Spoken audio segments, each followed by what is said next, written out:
Bom, apresentaremos na sessão de hoje o transporte aquaviário. Para isto, seguiremos o seguinte sumário. Falaremos do histórico, das economias participantes, equipamentos, operações, terminais, legislação e regulamentação. Bom, sobre o histórico. Muito bem, então, os primórdios, o transporte aquaviário como forma de expressão de poder tem seus registros na antiguidade. Quando eu falo o que é expressão do poder, tá? Eu estou falando poder como as possibilidades estatais ou então, no caso da antiguidade, uma civilização. Tá? Então, o poder pode ser como objetivo dos estados ou líderes, poder como medida de influência ou controle sobre resultados, eventos, atores e questões, poder como vitória em conflito e obtenção da segurança, poder como controle sobre recursos e capacidades, ou então poder como status que alguns estados ou atores possuem e outros não. Então, nessa expressão, é uma expressão bofferiana, de Boffre, o poder ele pode ser expresso tanto na política, como na parte como econômica, como na defesa. No caso da expressão do poder no mar, se denomina poder marítimo. Então, o poder marítimo ele envolve a expressão nessa área, nos oceanos e no mar, tá?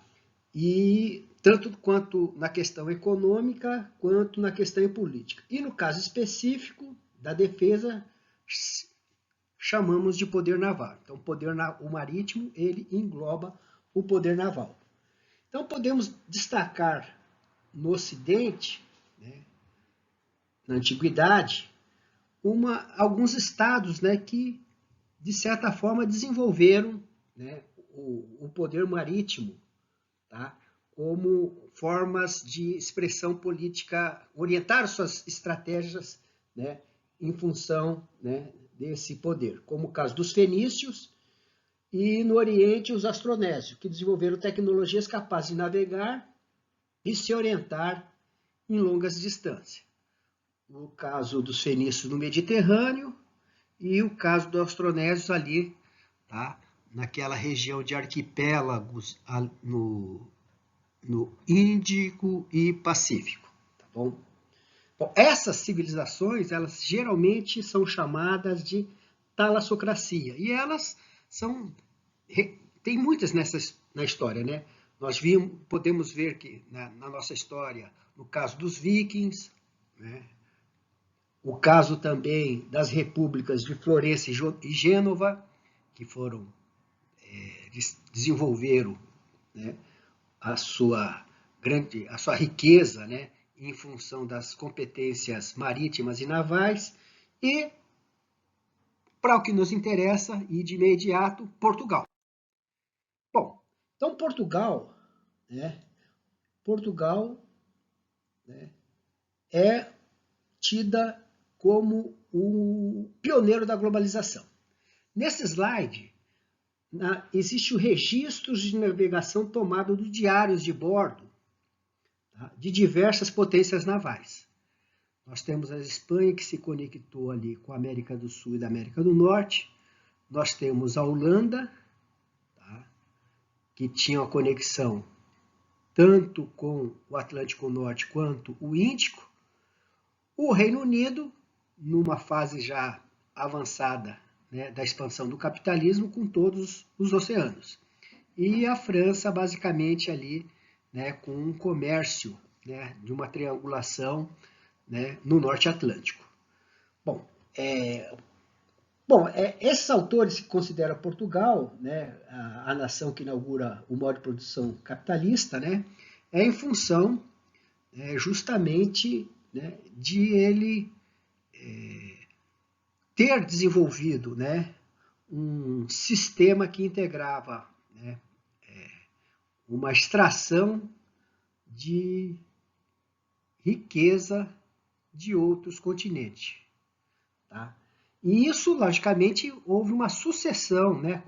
Aquilo que eu coloquei como a primeira onda geoeconômica. Tá? Então, a primeira onda geoeconômica, que é a geoeconomia dos ventos, ela teve uma sucessão, né, de estados que, de certa forma, foram protagonistas, ou, mais precisamente, nos termos das relações internacionais hoje, hegemons, ou seja, nações hegemônicas, ou estados hegemônicos. Então, a primeira onda hegemônica, a gente teve lá Portugal, contraparte com a Espanha, né? Aí tivemos uma disputa da Espanha com a Holanda, tivemos uma época áurea chamada época de ouro holandesa, né? A paz de Westfália e a Holanda sendo ultrapassado pelo Reino Unido, né? E mais adiante tendo, né, uma disputa entre Reino Unido e França, né? Mas muito mais Reino Unido como uma potência naval e a França como uma potência territorial. Tá? Então, o que acontece, né? Cada um desses países aí eles desenvolveram, né? Desenvolveram seus modais hidroviários, né? Como forma de ter, né? Além da projeção política no mar, mas ter vantagens econômicas. Bom, temos aqui, né? O que seria o sistema holandês, tá? Ele demonstra aí como é que foi organizado as suas cadeias de suprimento, né, de uma forma bastante interessante, né, ali através pode-se dizer, de hub and spoke, onde você tinha ali um centro de concentração em Batávia, né, ou em Gale, né, onde você concentrava, né, o que você comprava, né, das especiarias, tá? E depois, né, ele tinha ali a sua rota comercial até Amsterdã, que de Amsterdã conseguia, através também, né, dos canais, ou então ali, né, também com a facilidade de acesso à Alemanha, interiorizar, né, a sua rede de comércio, pode-se dizer. Tá? Então, nós tínhamos ali, né, diferente, né, como diferencial do diferencial holandês, a Companhia das Índias Orientais, ali na cidade de Batávia, a atual Jacarta, né, e o domínio dos diversos choke points, né, da sua rota comercial. Verificamos aqui como é que era o comércio no Atlântico Norte. Então, no início do século XVIII, uma complexa rede de comércio foi estabelecida sobre o Atlântico Norte. Esta rede foi parcialmente o resultado de condições econômicas locais e sempre colocando a questão, né, do padrões de vento. Então, nós temos aí os padrões de vento, né, no caso norte, o giro oceânico, o giro dos ventos é no sentido, né, do ponteiro do relógio, e no giro do Atlântico Sul, do ponteiro contrário o giro do Atlântico Sul, contrário ao ponteiro dos relógios. Tá? Muito bem. Então, no Atlântico Norte, né, aos poucos foi se tornando mais complexa essas trocas comerciais. O que significa tornar mais complexa? Aos poucos, né, caso, né, dos Estados Unidos, não somente venderam matéria-prima, mas né, como, por exemplo, madeira serrada, mas começaram, por exemplo, a construir navios. Então, se iniciou, tá certo, um certo processo de industrialização. Da mesma forma, né, em vez de se vender o melado, se iniciou um processo de venda de bebida, né, de cidras, né. Então, uma das questões, né, da independência né, das colônias americanas, não foi os Estados Unidos que lutou, foram 13 colônias que se revoltaram, foi essa questão uma questão da taxação né, de bebidas, tá?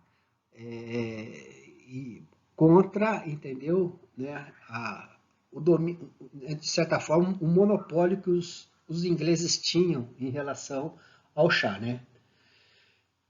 Muito bem. Bom, falar um pouco da questão da geografia, né? Tá aí os domínios de circulação, tá? A gente verifica assim, mais intenso no hemisfério norte, na direção leste-oeste. Tá? As rotas marítimas, tá? Podem ser mais ou menos delineadas por essas rotas núcleos, tá? E algumas rotas secundárias. Tá? Rotas principais seriam aqui, no caso da América do Sul, aqui faz a conexão, né, com a costa brasileira e chega ali, tá certo, até Buenos Aires. Tá? E temos ali como,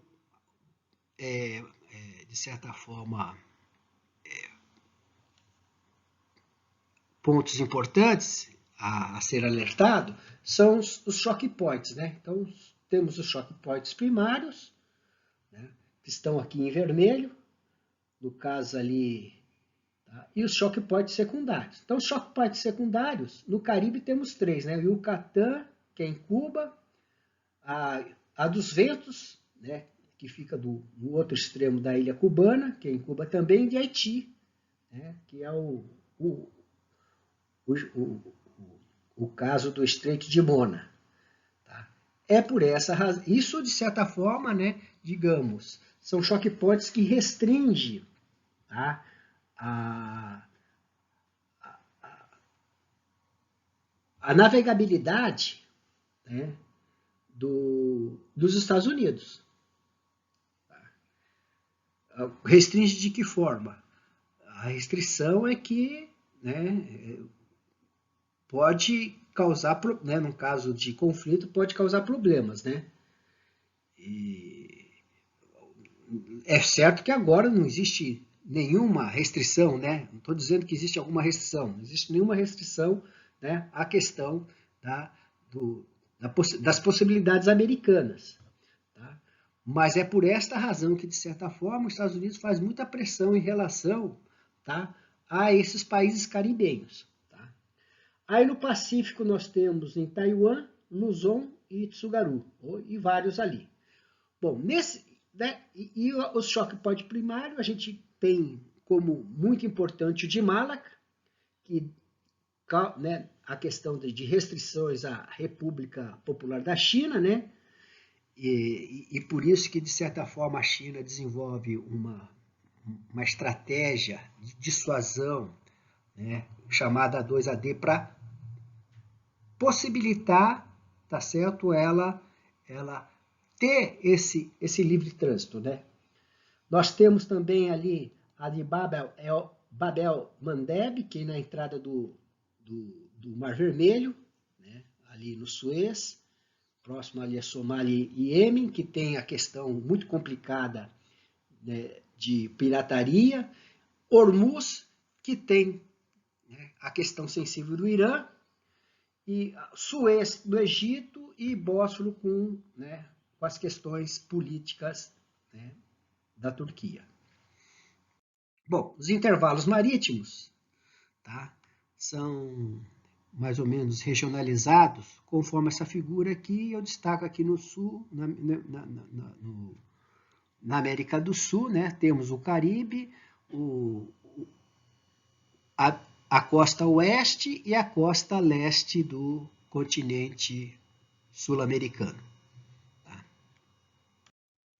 Bom, os índices de conectividade de navio linear, tá, para se ter uma ideia de quais são, né, os maiores pontos de conexão do mundo, a gente tem ali, geralmente, tá ali Estados Unidos e China, né?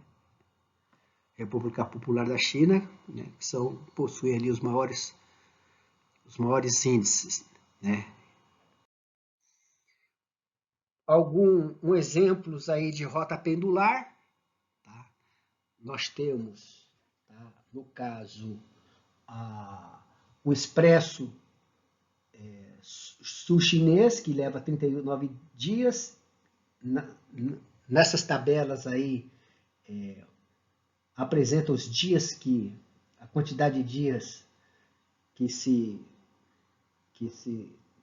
gasta, né, de um ponto a outro, o Expresso Atlântico e o da União Europeia e o Mediterrâneo. Bom, vamos falar um pouco agora da economia e dos agentes.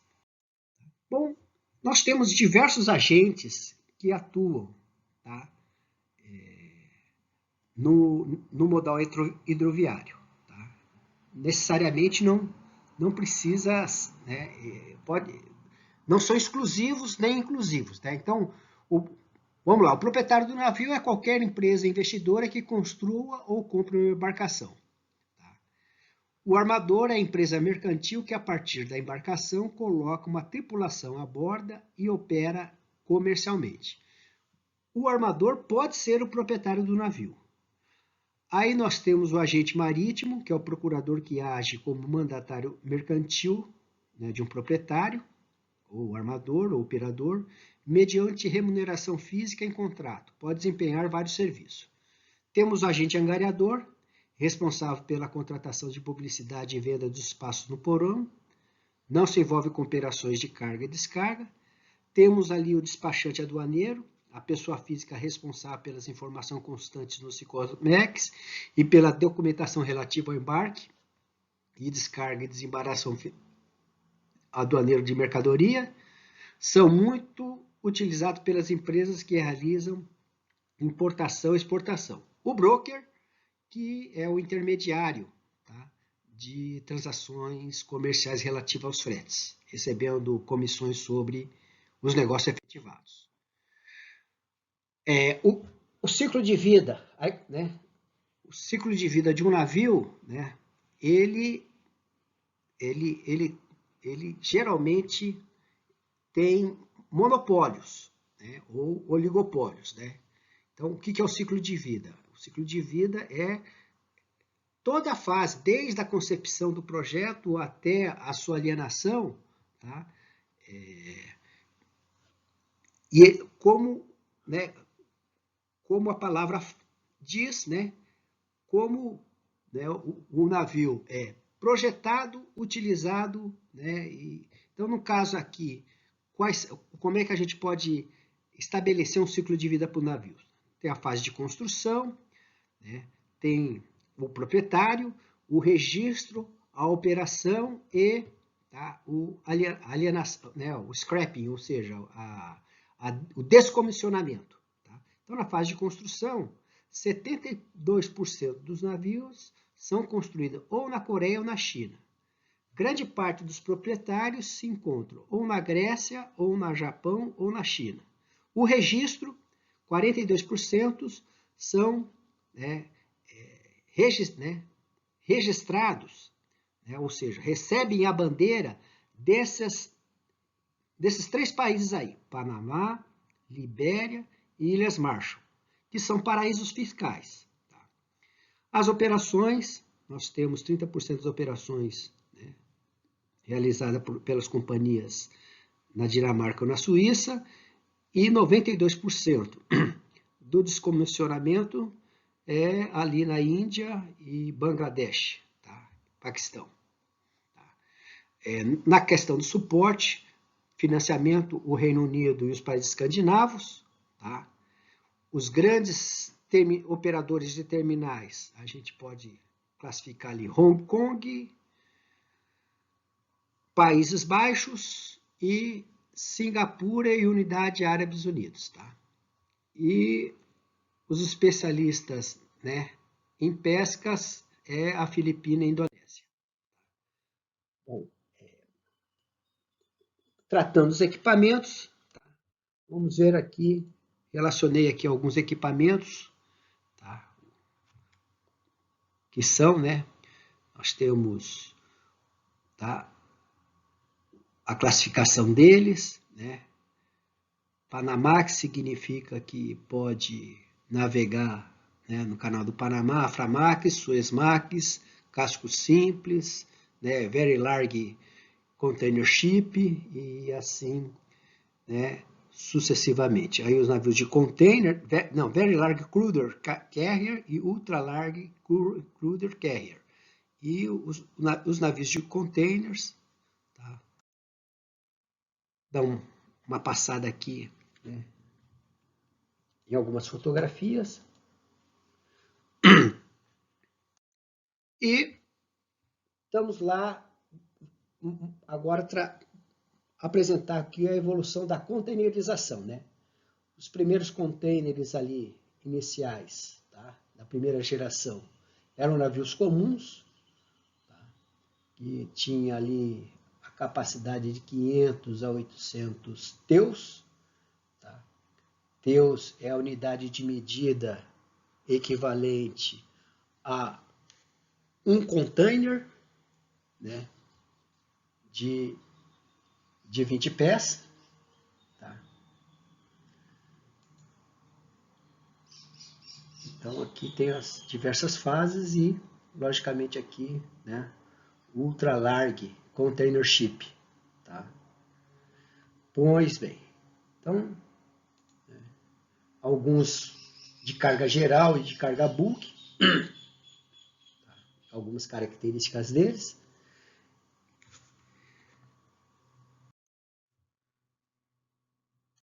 E a questão que se fica, será que temos um tamanho econômico de um navio? Sim, tá? Nós temos, tá, um tamanho econômico de um navio. Né? Por quê? O que é o tamanho econômico de um navio?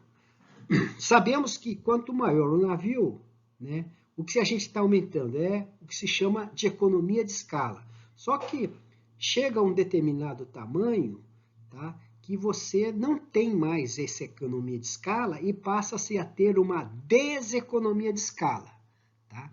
Por que você tem a deseconomia de escala? Porque os custos totais, eles são, tá, a soma, né, do custo, né, que você pode carregar por tonelada, que diminui, e um crescente o custo, tá certo? Que você vai, pelo seu manuseio, né? Ou seja, que é a deseconomia de escala de operações no porto. Então aí nós temos, né, essa relação de compromisso, né, que teremos um tamanho ótimo de navio, né, teoricamente colocando na prática, né. Então nós temos, por que você tem uma deseconomia de escala? Porque você tem menos portos capazes de acomodar grandes navios, a redução, tá, de que esse navio vai ser chamado com frequência, tá? A navegação intraporto, né, vai ser maior, né, vai exigir maior, né, espaço, né, de berço e tempo de berço, tá? E também, né, vai reduzir, tá, a produtividade dos guindastes. Tá? Então isso, né, é a questão da deseconomia de escala. Tá bom? Bom, as tendências atuais, né, no mercado é essa daí. Tá?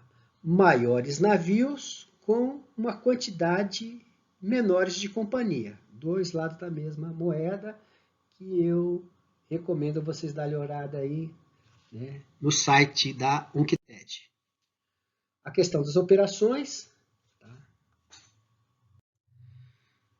Temos ali duas formas né, essas formas de utilização que estão descritas ali no livro, nosso livro texto, o airliner ou Trump, ou longo curso cabotagem, ou transporte fluvial ou marítimo. Qual a diferença entre liner e Trump? Liner é viagens regulares com rotas e escalas pré-determinadas. Cargas unitizadas de alto valor, contrato por volume ou peso, alto investimento para entrada. E o Trump é viagens não regulares com rotas e escalas definidas pelo afretador, geralmente transporte de commodity, afretamento por viagem ao tempo e a estrutura concorrencial com poucas barreiras de entrada. Nós temos aqui alguns gargalos de entradas, tá? No transporte aquaviário no Brasil, tá? Elas concentram-se em infraestrutura logística, marco regulatório e gestão. E o autor cita, né, os principais entraves a serem equacionados, né? A infraestrutura portuária, pouca oferta de navio de bandeira nacional, excesso de intervenientes no processo, marco regulatório do setor sem clareza jurídica, excessiva burocracia e elevada voracidade tributária e qualificação da mão de obra. Bom, no caso da pouca oferta de navios, né, foi uma decisão política que né, mas pode-se dizer a partir da década de 80 e 90, pela opção, né, do modelo neoliberal, tá, em que se optou, né, em não proteger mais a indústria naval. Então, nós tínhamos uma política de poder marítimo, né, que privilegiava a indústria naval. Por exemplo, não, a Petrobras só vai comprar material, né, ou embarcações com conteúdo nacional. Tinha uma lei para colocar isso. Bom, hoje nem tem mais, né, nada, né? Então, a tentativa na década, né, no final de 2000 e pouco, também de se voltar isso por causa do pré-sal, também não deu certo, né? Então, em contrapartida, os países com poder marítimo e expressão naval, né, grandes poderes marítimos e proteção naval, têm a sua indústria naval protegida. Tá? Aí a questão da cabotagem, né, alguns os problemas, né, assoreamento, falta de manutenção e barreiras naturais e falta de recursos. Falar um pouco dos terminais. Muito bem, tipos de portos. Tá? Nós temos, né, diversos tipos de portos que podem ser, né, tanto fluviais, tá? Depende do local, né, como, tá certo, os portos, né, abertos, ou os portos, né, que situam-se nas costas. Então, nessa parte de cima, nós temos aqui os portos costeiros, podemos dizer. Tá? Então, os portos costeiros podem ser um porto aberto, né, colocado aí com a letra OR, mas ele é um porto aberto, geralmente ele vai ter que ter algum mecanismo de proteção. Tá? Nós temos os portos costeiros naturais, pela letrinha aqui CN, né? CN simbolizada aqui por essa cor azul aqui. Nós temos os portos, né, quebra-costeiro marítimo, tá, pela letra CB, que são esses aqui, né? E temos, tá, os portos de maré costeiros, né, que tem geralmente algum tipo de porto, de portão, tá, que é representada pela letra, né, C e T, tá certo? Pois bem, e aí temos, né, os portos fluviais, o RN, Rio Natural, tá? O RT, né, o RT, que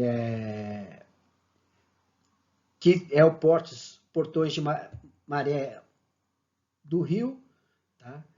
Os portos de bacias hidrográficas. Bom, analisando aqui, a gente tem o quê? No Brasil, né? No Brasil, a grande parte dos portos, tá, são costeiros naturais. Por que costeiros naturais? Eles geralmente situam-se dentro de uma baía.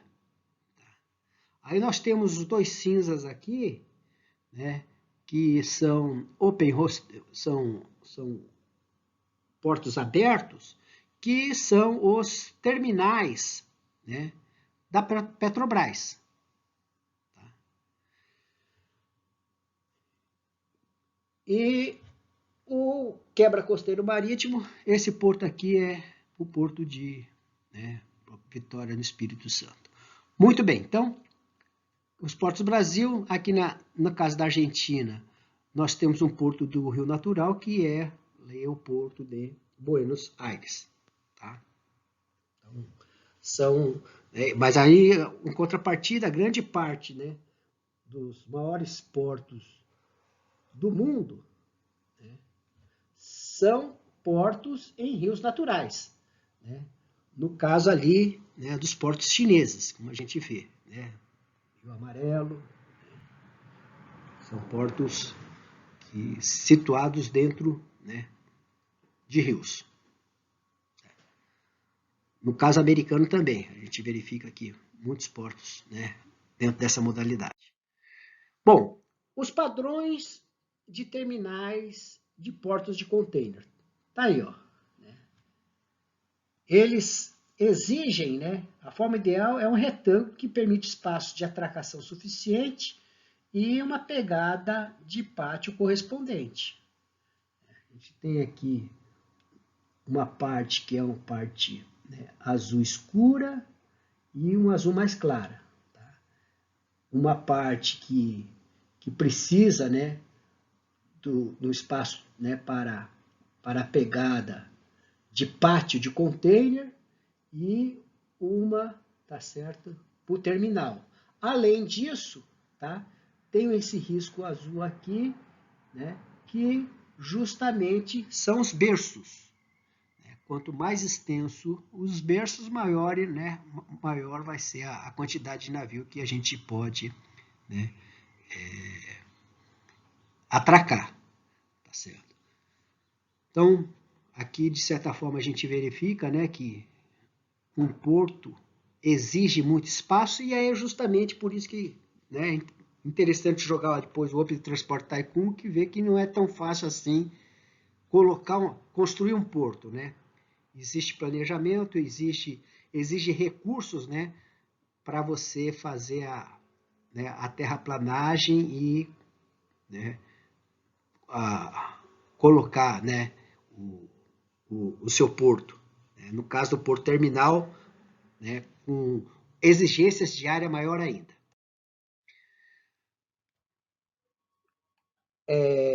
Bom, nos terminais dos portos, nós temos a localização, né, algumas dimensões do porto, é a localização, operações, governança e a função. Tá?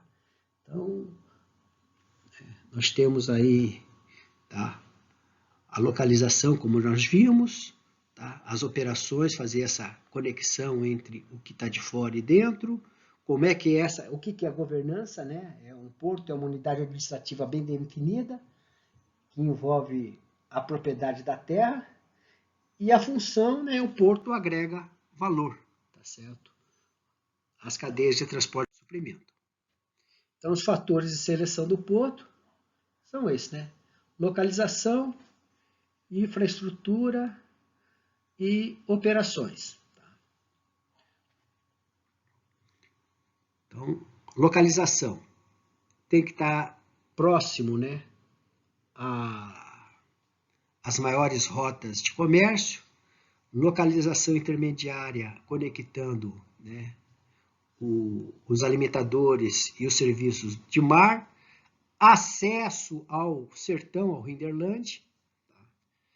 A questão da infraestrutura tem que ter profundidade para acomodar grandes navios, como os pós-Panamax, grande área, né, de pátio, né, para a armazenagem temporária dos contêineres e equipamentos de alta capacidade.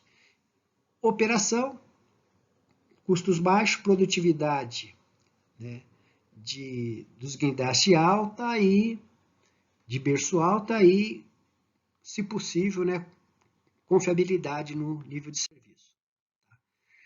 Bom, então os portos eles evoluíram, né, conforme ali o modelo de Aniport, tá, um modelo desenvolvido em 63, descrevendo como a infraestrutura portuária evoluiu no tempo e no espaço. Então, você tinha lá, inicialmente, a cidade, né, e um pequeno porto que servia lá, por exemplo, né, de comércio de peixe, coisas desse tipo. Aí, com a industrialização, se começou a ter uma expansão, né? Além, né, começou a se ter uma expansão. Essa expansão desencadeou várias mudanças que impactaram as atividades portuárias. Os cais foram expandidos e construídos para lidar com a crescente questão de carga e passageiro. E, finalmente, nós tivemos, né, ali, com outros modais, uma outra fase, que é a fase da especialização, né? Envolveu a construção de piers especializados para lidar com fretes como contêineres, minérios, grão, petróleo e carvão.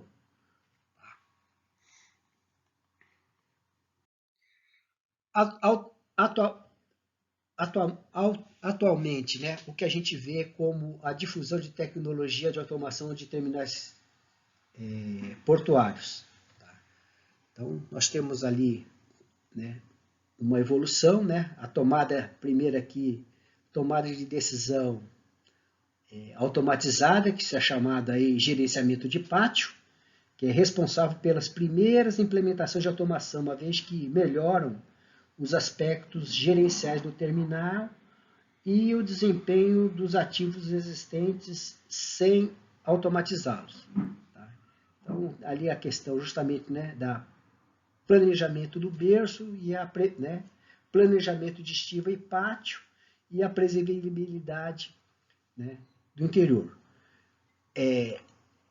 Automatização dos portos, né, com uso de RFID, né, direcionamentos de motorista a um local projetado, rastreamentos automatizados, tracking, guindastes de pátios automatizado, transporte horizontal automatizado e guindastes de cais automatizado. Então, cada vez mais, né, a partir da década de 90, com a tecnologia, as tecnologias de informações e comunicações, né, as TICs, se tem uma tendência de automação dos terminais portuários. Bom, as questões de operações portuárias tratadas pelo nosso livro texto estão explicados aí, né? Aqui, conforme a gente vai tratar agora, né? Os principais gargalos estão ligados às obras no porto, principalmente aos seus acessos retroportuários. Falta de dragagem é também um dos grandes problemas dos principais e mais movimentados portos brasileiros. Não temos profundidade, calado suficiente para receber os grandes navios, principalmente os navios porta-containers. E ali ele coloca alguns óbices políticos, discutindo aí o modelo marítimo brasileiro, tá? Falando aí da vinculação dos objetivos da navegação aos da construção naval, né? Isso é uma perspectiva, como eu comentei, aí, muito neoliberal, né? Que na realidade, tá? Talvez esse seja o problema, tá? Não vincular que seja um problema, né? De a gente ter, tá, uma economia. A economia nossa marítima hoje não é a mesma, por exemplo, da década de 70, da década de 80, com certeza. Legislação e regulamentação, eu aconselho aí até a página da ANTAC, que tem os anuários, né, estatísticos. Tá? E, finalmente, aqui, tá, também acessar a revista de transporte marítimo da UNCTAD. Tá? Então, por enquanto é isso. Meu muito obrigado e a próxima sessão nós iremos, né, fazer o treinamento do OpenTTD com os desafios do transporte aquaviário.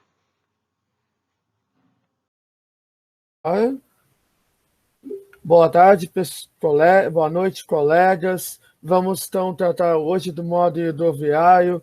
Para isso, iremos praticar o sinal em curva. Para me ajudar na gestão do apertamento do cenário Cuba de hoje, convido o coordenador e orientador do projeto de jogos de simulações digitais de hoje para ensinar nós a fazer o cenário Cuba, o professor Aldo Mercates. Uma salva de palmas. Bem-vindo, colega Aldo, então, a nossa panel. Ele hoje, então, vai fazer a apresentação do cenário Cuba, então, inicialmente, para nós começar meu vídeo. Então, a palavra é com o professor Aldo, eu vou estar aqui na mediação e vamos começar, então. Muito obrigado, Aldo, pela tua presença, apresentando o cenário modo hidroviário para nós, então, e agradeço a tua participação nesse nosso vídeo e é uma honra recebê-lo, então, na nossa apresentação. Ótimo. Seja bem-vindo. Então, vamos lá, João Lúcio. Deixa eu só apresentar agora. Deixa eu ver aqui. Não. Calma. Só um momento. Deixa eu ver aqui. Então, representando então, o projeto de jogos de simulação digital na gamificação. Fica tranquilo. Então, deixa eu fechar isso aqui. Uai. Espera Tá. Deixa eu me ver. Só um momento.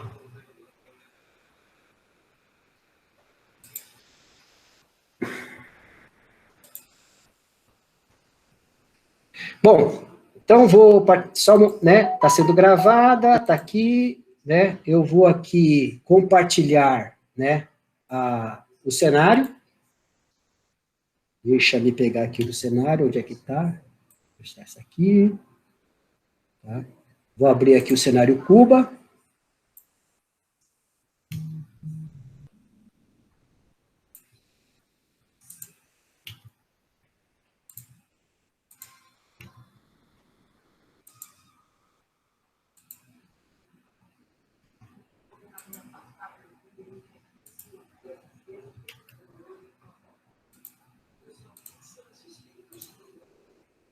Então, abri o cenário Cuba. Muito bem, então nós temos aqui aberto o cenário Cuba. Está aparecendo? Vai aparecer, tá. Abri o cenário Cuba, tá? Para que a gente possa, né, fazer uma demonstração de como é que é o modal hidroviário, primeiro, né, quando é que se usa o modal hidroviário? Quando você tem grandes cargas em grandes distâncias. No nosso caso aqui, a gente preferiu Cuba porque é um cenário bastante eclético, né? É um cenário bastante eclético e que nos permite, entendeu, trabalhar, né, o modal hidroviário. Principalmente porque nesse cenário tem uma commodity que é muito importante de a gente compreender como é que se faz a movimentação, que é a cadeia do petróleo. Então, vamos lá. Né? Temos aqui, né, primeiro de tudo, a gente vai ver onde é que nós temos ofertas, né? Onde é que teria uma cadeia produtiva de petróleo. Para a gente ver isso, a gente clica aqui, ó, exibir indústrias nos mapas, tá? Vamos lá, desabilitamos tudo, tá? E, né, procuraremos, tá? Onde teria aqui, tá certo? Os poços de petróleo, que estaria aqui em azul, e as refinarias de petróleo que tem uma marcaçãozinha amarela. Se a gente clicar aqui, Só um minutinho. Gente, a gente está usando para ver os mapas a nossa querida Lupa, que é o nosso membro de... Sim, João Lúcio. Então, tá aqui, ó, poço de petróleo, né? Vamos ver aqui, clicando aqui, a gente consegue encontrar aqui, né, esse poço de petróleo. Esse aqui produz 99 mil litros e esse aqui produz 48 mil litros. Bom, no caso aqui, a gente vai, né, justamente conectar, aí a gente tem uma decisão, né, e onde é que estaria, né, né, o nosso, né, vamos clicar aqui, e a nossa refinaria estaria aqui. Ou a gente faz a conexão, né, ou no poço mais perto, ou nesse poço mais produtivo. Então, vou pegar esse poço mais produtivo, tá, ele está aqui, eu dei um zoom nele, né, ele está cercado por árvores e tem um terreno aqui que, de certa forma, tá, deixa esse posto um pouco distante da praia. Eu vou aqui e vou fazer uma limpeza, né, em volta dele, certo? Pronto, tá bom, é isso aí. Aí, o que eu preciso fazer? Eu preciso, né, fazer um nivelamento do terreno, tá? Para que a gente possa, né, justamente, tá, colocar a doca. Porque se a gente pegar aqui a doca, entendeu? Vamos pegar aqui o modal hidroviário. A doca, ela precisa, né? Ela tem que ter uma distância assim, do jeito que estava aqui, ela não podia ser construída, ela precisa, tá certo? Ou a gente constrói aqui, ou aqui. Construindo aqui, vai, né, conseguir atingir todo o poço de petróleo aqui. Então, está construída a doca aqui, e vamos construir a nossa outra doca, aonde? Aqui no próximo, entendeu? A nossa refinaria de petróleo aqui, tá? Pode ser construída aqui, pode ser construída aqui, vamos construir aqui, tá certo? Bom, feito isso, né? O que precisamos mais? Né? O que precisamos mais construir é um terminal marítimo, quer dizer, um depósito naval. O depósito naval, ele é construído na água, né? Então, vamos construir o depósito naval, né, na cidade, na capital de La Habana. Pode ser aqui, ó. Pronto. Construímos o nosso depósito. Tá? Então, nós temos os terminais, que são justamente aqui, né, as docas. Temos o depósito, falta o quê? A embarcação. Clicando aqui, a gente pode colocar novas embarcações. No nosso caso, vamos comprar aqui um petroleiro. Compramos um petroleiro, a embarcação aqui, tá certo? Nós iremos, então, dar uma rota para ele. Na nossa rota, a gente vai, primeiro, conectar as docas de Guarajai com as docas, com as docas lá da nossa refinaria, que é essa daqui, certo? Pronto, tá lá. Docas de Guanajás a docas de Matanzas, certo? Ele está parado e a gente vai mandar ele navegar. Podemos fechar os outros, né?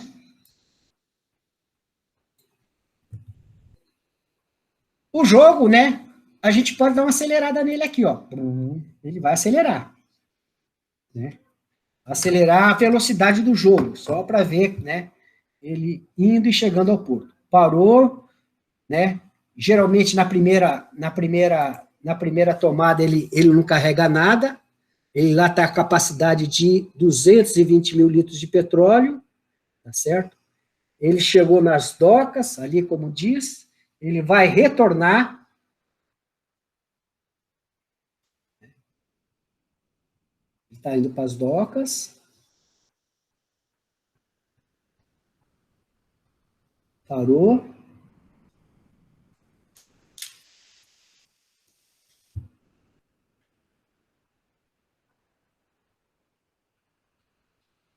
Bota um mapinha dele andando. Tá, ele está ali, ó. Ele já. Ah, tá. Onde é que tá o mapinha dele andando? Tá. Ele tá aqui já, João. Ali, ó. Tá aqui. Ele tá aqui e, ó, vamos ver. Ele carregou. Tá ali, ó. Ele carregou com 205 mil litros de petróleo. Tá vendo ali? Veja o Lúcio, olha, ó. Tá quase carregado. Aí, se a gente for acompanhando aqui, ó, a embarcação 1, os detalhes dela, quando ela chegar nas docas, tá? Quando ela chegar nas docas, vamos ver o que vai acontecer. Ele vai esvaziar e vai dar um lucro lá, o lucro desse ano, ó. Tá? Ele vai lucrando, tá bom?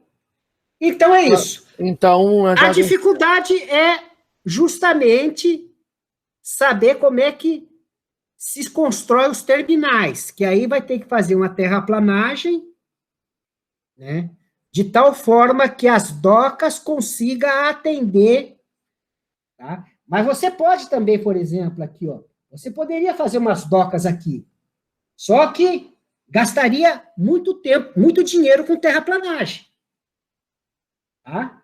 E ele ficaria a uma distância muito grande. Então, agradecemos, então, a presença do Ealdo com essa aula, então, e obrigado, eu acho que esse vídeo que nós fizemos hoje foi muito bom. Pedimos, então, ao Ealdo que fale a sua palavra final, dê uma palavra final aos nossos ouvintes, o que tu tem a dizer para quem for jogar esse jogo, o que tu tem a dizer para quem for jogar. Então é isso, João Lúcio, nosso projeto, tá certo? Né? Pedimos, então, uma salva de palmas a esse projeto e agradecemos, então, a todos que vão participar da amostra, que nós estamos enviando esse vídeo hoje para a amostra, então, muito obrigado, Ealdo, pela presença.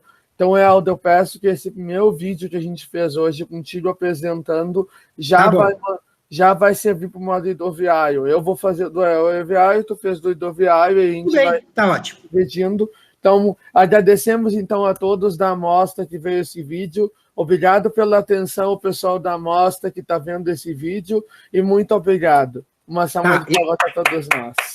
E agora eu paro a Boa noite, nossa gravação. Boa noite, Alex.